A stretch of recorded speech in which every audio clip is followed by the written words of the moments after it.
Hello everybody. I hope all of your transitions are voluntary, but if they're not, then I hope that you will find more help than many people do in the involuntary times. There are a lot of critical issues in this topic. The expected academic path. I came originally from a medical school. This is true for many university settings, is research, funding, and teaching. Not necessarily in that order. But in reality, there are many faculty who would benefit from career paths outside these traditional academic paths. But many academic institutions, I dare say most, don't provide training for alternate career paths. And in many cases, they only support faculty development for targeted faculty. And if you're not one of the targeted faculty, usually that means the ones that they think are going to move up in their administrative ranks. You're even left out of the cold in terms of those activities. But in reality, not all academic careers follow the traditional path. Many of you sitting in here who are in the process of academic careers may not be following traditional paths. And there are many reasons to seek career changes at various levels.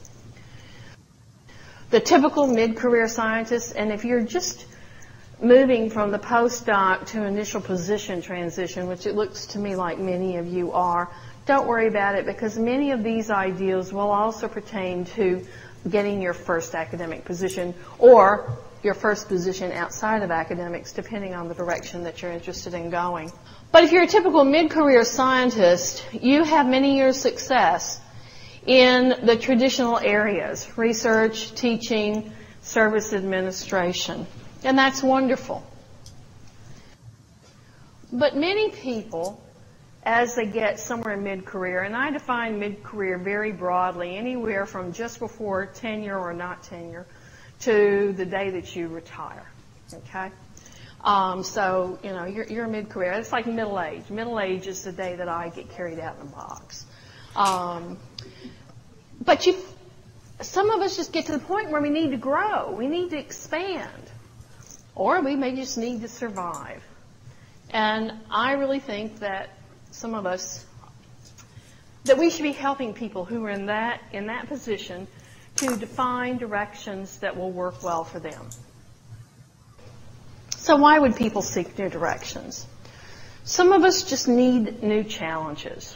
Tired of basically the same thing day after day. So many years experience at research, funding, teaching, etc. But in many cases, after a decade or two, it feels the same, okay? And that may not be what you want. New grants, okay? The funding may not be coming as easily. And if you're in a place where your professional stature depends on grants, or if you define for yourself your professional stature by your grant funding, and you start having grant problems, then you may need to seek new directions. You may want a different sort of student interactions, more student interactions, less student interactions.